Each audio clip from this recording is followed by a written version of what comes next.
You could actually start profiting in just one day. Zach uploaded one new acapella for sale per week for 4 years, and we're going to share everything he learned, strategies that failed, strategies that worked, and strategies that ended up costing him money.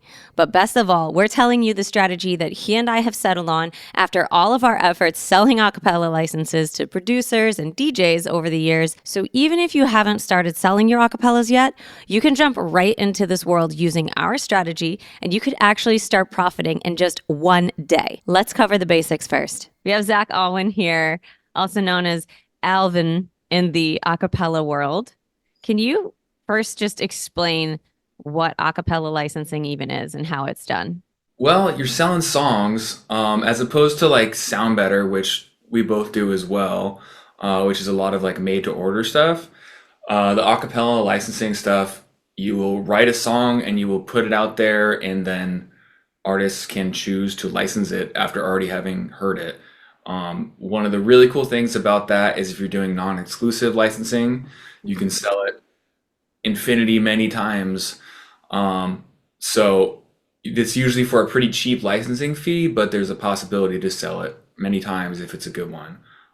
There's also exclusive licensing, which is usually probably closer to what you would charge for like a Sound Better custom recording, which is just a one-time, only one person can buy that. Okay, so the acapella licenses are pre-recorded. We write what we want, or we record a cover song we want to cover and just put it out. People buy it if they want it. What Zach is talking about with Sound Better custom vocals is a different revenue stream altogether that we both have. That is a different platform and a different type of gig where clients hear our voice and then reach out to us and send us their track. We name our price to write them a custom song. And that price is a lot higher than acapella licenses because it's custom and it's exclusive. So only that customer can use the song we write for them. I have a totally different video on it, and I'll link that in the description below. But back to acapella licensing as a revenue stream, it was nice to hear that Zach and I feel the same about a lot of it. Here are some of his favorite things about this revenue stream. Okay, my favorite things about doing acapellas. When I first got into it, it felt kind of more creative to just kind of do exactly what you want and not be limited by, what another artist wants their vision to be. Yeah. You just kind of, you go for it. A lot of times I would just look at like the Mint playlist on Spotify, which is like, mainstream EDM. I check that out and find, okay, what's popular right now, right this second, and try to do something kind of up that alley. Mm-hmm. But then there's also room to just explore, what, I feel like doing this kind of song today, regardless of whether it'll sell or not.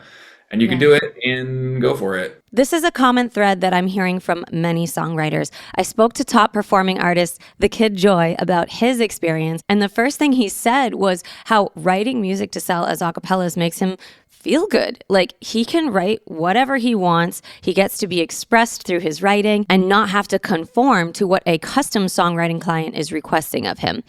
I feel this super hard myself. And I want to preface by saying custom songwriting is a dream job. Like getting paid to write and record custom songs for people is pretty freaking cool. And it beats being stuck in an office on someone else's schedule. But as you get into this world, you start recording a lot of music for people. You start to feel a little exhausted when you need to perform what other people want you to perform. And your own self-expression starts to be pushed to the side because you prioritize the money bag, let's be honest. We all go through this. But this is why I love acapella licenses, because you get the best of both worlds. You get to write what you want within certain guidelines, like genres and tempos that tend to sell. But for the most part, this is a creative outlet that we otherwise can start to neglect when we only write for clients. With acapellas, I think the key is consistency. Just making a whole lot of them. The more new ones you make, the more you're on like the front page of like the newest or whatever. Yeah. And when you really have a lot of consistency, I think you have a little more freedom to just be like, you know what, today I'm not going to try to make a hit. I'm just going to do whatever I feel like. And it might sell, it might not. But if you're doing enough of them, it kind of averages out anyway. So what you're saying about if you have a common release schedule, yes, there are certain styles that probably sell more often, right? But like some days you're just like, fuck it. Like I want to make a ballad. Ballads don't really sell, but I'm in a ballad mood. I'll just I'll just double time the BPM and call it a day and see if anyone gets that. So what do you feel like maybe there are some cons with creating a cappella licenses if you're really dedicated to it? I spent about, give or take, 4 years doing almost one a week. That's a lot of vocals. Yeah, it's a lot. And so, yeah, trying to conform to what is popular in that genre, in those genres, tends like there's only so many times you can write that song before it starts to get a little boring. Um, so, and I don't, you know, the trends change. I feel like right now, lately, there's not like my style of voice is less popular in dance music right now. Like with there's Interesting. like a lot of like tech houses like it might have like a rap vocal or like a kind of soulful like black vocal, and then there's also like a lot of this like trance kind of revival, which is like heavy on female vocals too. But I mean, I don't know, these trends come and go, like I'm sure, you know. So Yeah. I feel like that was trying to like go to Mint and be like, what sounds like something I could do? I was like, nah, none of this really sounds like my voice right now. Mm. But there's always room for like, you know, whatever.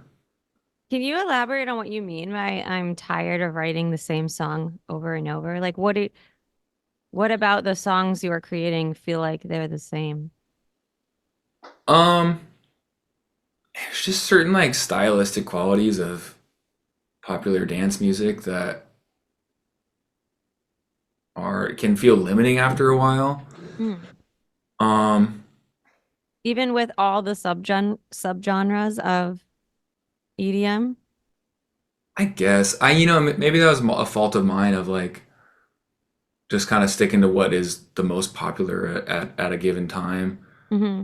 Because yeah, there are so many different subgenres, but if you're just trying to go after the most popular stuff, then that gets repetitive. Has selling acapellas opened up other doors for you other than just making 30 bucks a download?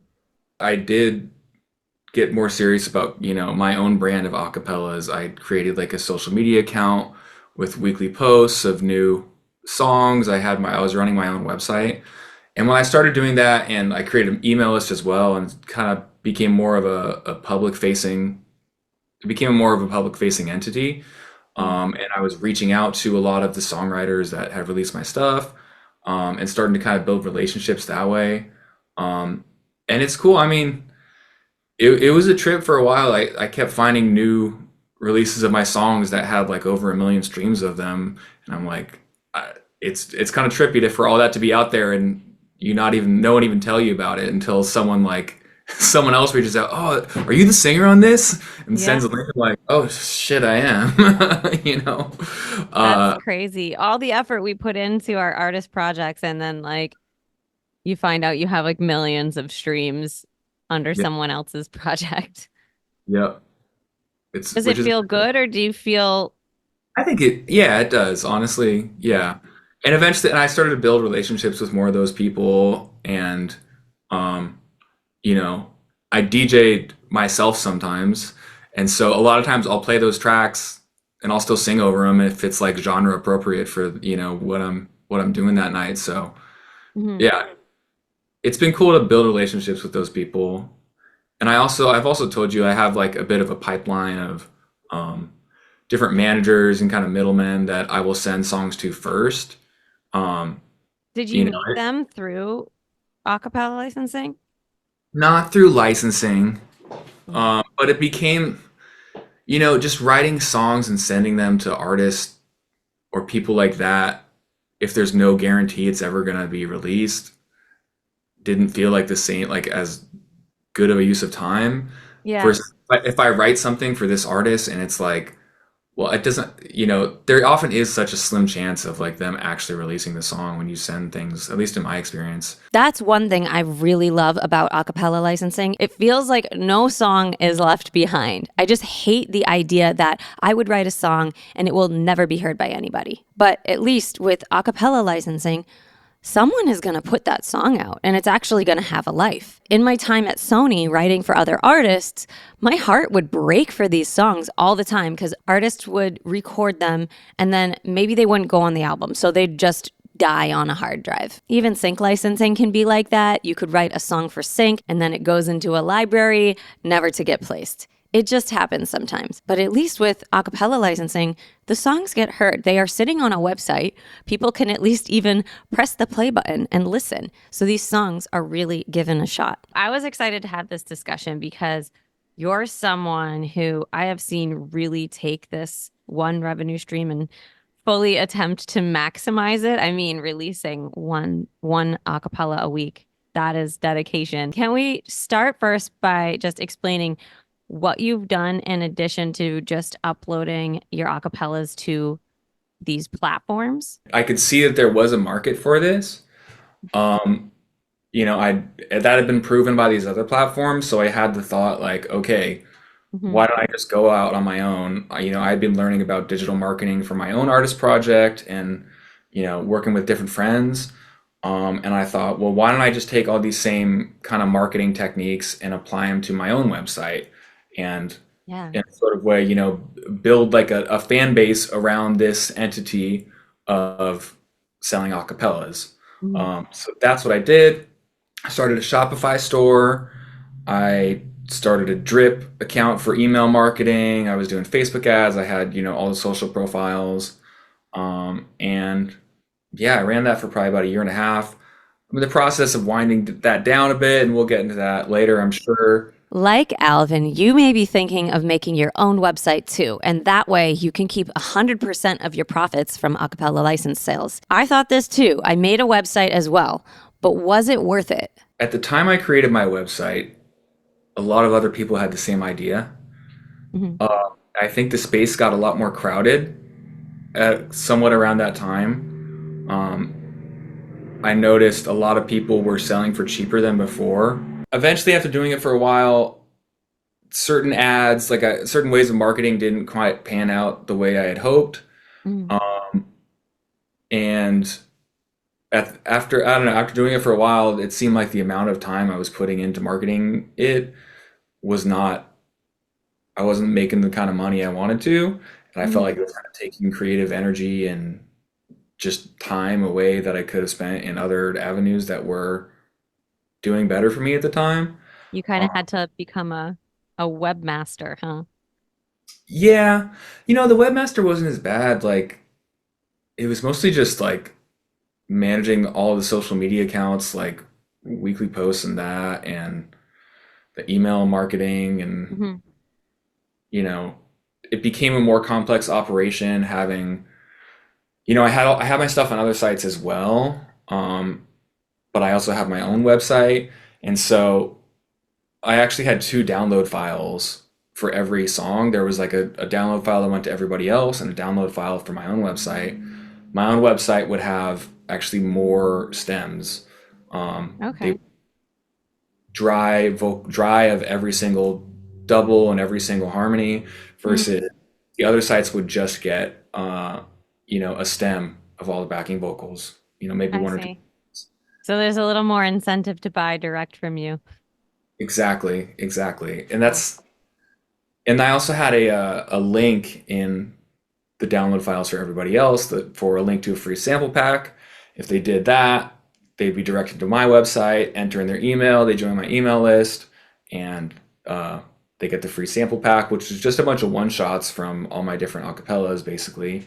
And so that was kind of a way of getting people in. Mm. Um, but yeah, I think, trying to make a living in music, you have to wear a lot of hats. Yeah. Um, Ideally, a lot of us have a lot of different income streams. There's generally not one single income stream that is really enough to Yeah. the lifestyles we kind of like to live in Southern California. So yeah, this stream just kind of started to seem like it was less. This stream was kind of going down, other streams were going up, and it was like, well, let's invest Mhm. more that are Do going you up. mind telling us which streams are going up for you? Sync music has been great for me the last year. Great. Um, you know, Fingers crossed it keeps going that way. So I've been working with Paramount a bunch recently for their library, which has been really great work if you can get it. Mhm. And it's been different and kind of inspiring. Basically making like they'll give me the parameters and I'll basically make a whole album from scratch to Wow. completion in like a matter of months, um, which has been kind of fun. They'll give me references and just like working with other people, but they've been so great to work with. That's You cool. know, they've really, the people in charge there really, they are musicians, and so they can give very good feedback, Hmm. um, and really uh, articulate uh, exactly like what they want and how to get it there.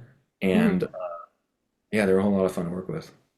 That's refreshing. That's fun.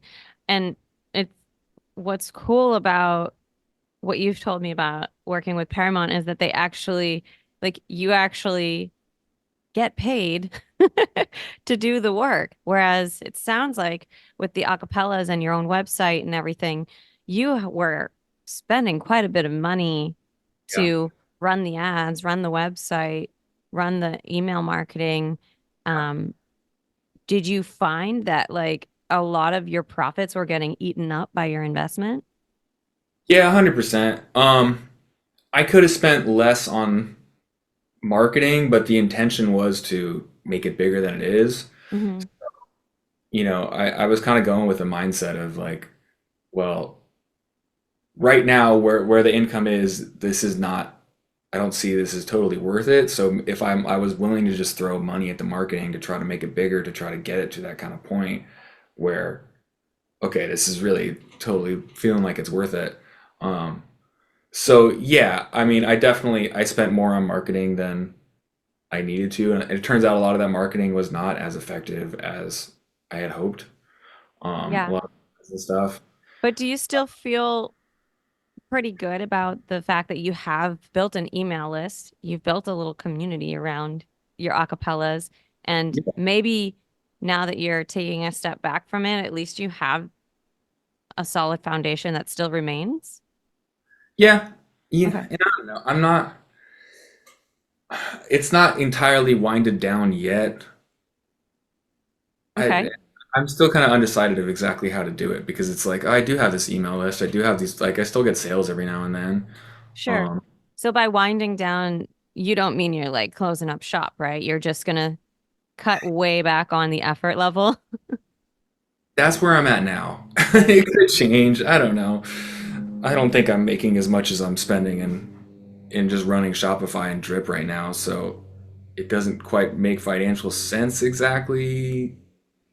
Interesting. Not really. I don't know. So, okay, so ultimately, would you conclude that so if someone were listening to this right now and they're interested in getting into acapella licensing, which by the way is still like one of my favorite things to do, um, that if they treat this more as a side hustle, that they'll probably have a good amount of success and be maybe a little bit happier to put in a little less effort, like not even bother with the full website, not even bother with the email marketing, just leverage these platforms and treat it like a side hustle.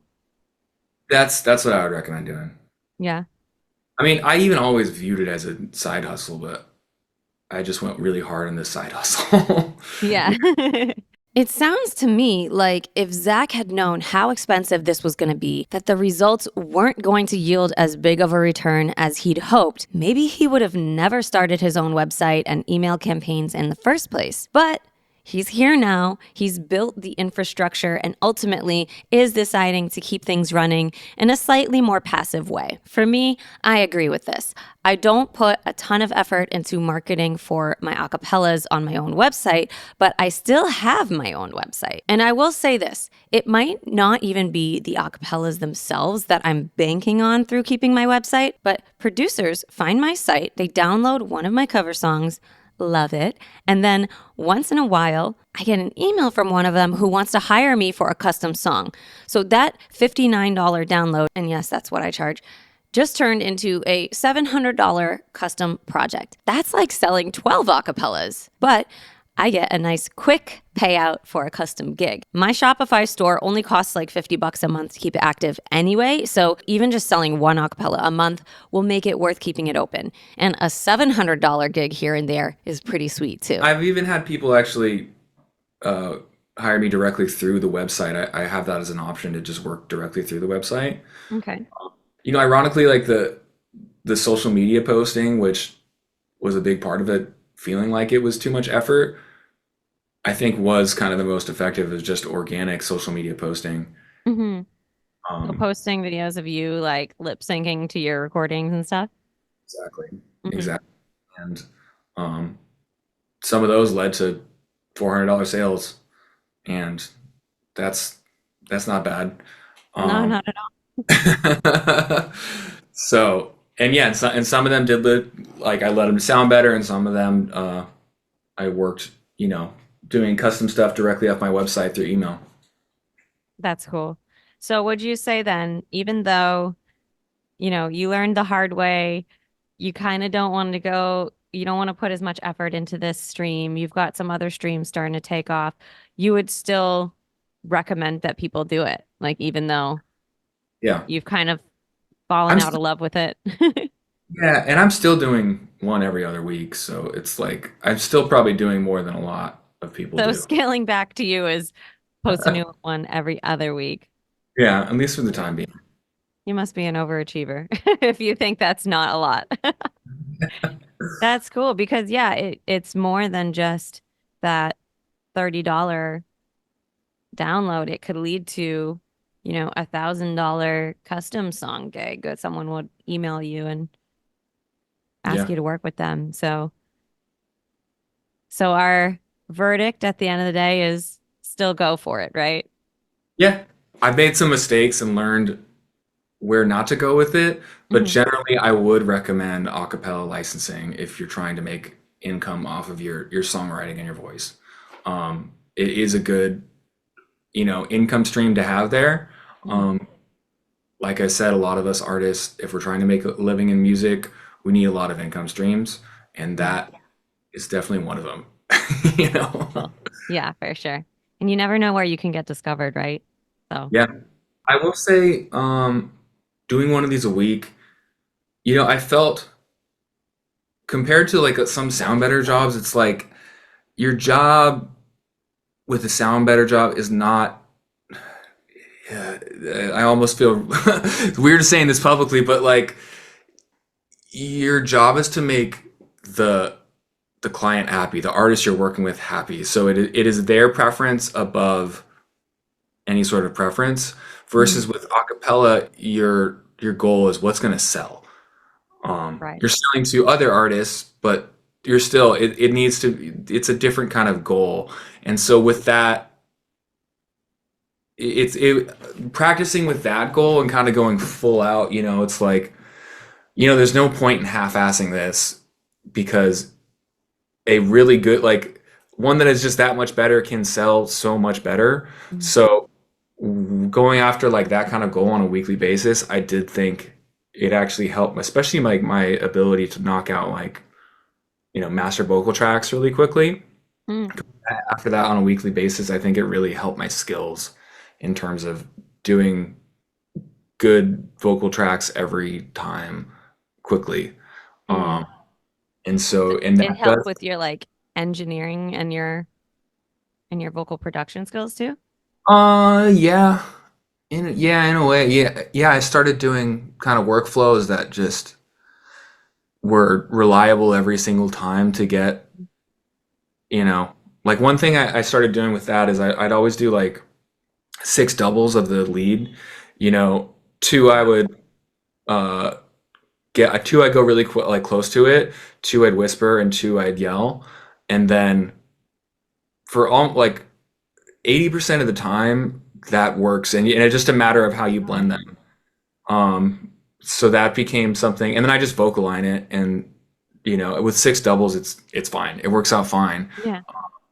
And that just became kind of like a really quick workflow of like, okay, here we go, vocal line it. I even have like an automation through Automator on my Mac to be like, it'll automatically vocal line for me, so I don't have to do it like doot, wait, doot. I just like press it, doot, go, go, go, go, go, go, go. And yeah, I was proud of that one. So yeah, working on acapellas more regularly with the actual goal of like this song needs to sell or it's not going to make money, and doing that every week, I think did help me with my skills, which brought me better skills, bring back to my artist project and back to sound better, back to if I'm doing stuff for sync or anything. So highly recommend. It will make your skills better, and that will make you better.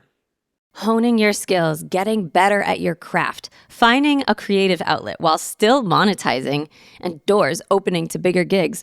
These are just a few of the unexpected benefits to selling acapella licenses, aside from the fact that you can record a song one time and get paid over and over for it every time someone buys a license. The verdict here is that acapella licensing is definitely worth getting into as a side hustle. It's not something to rely on as your only income stream, but if you go the low maintenance route and just start by leveraging platforms that already exist, this is actually a really easy way to make a bit more money than you're already making now. If you can, at minimum, record 2 songs a month, you'll do pretty good.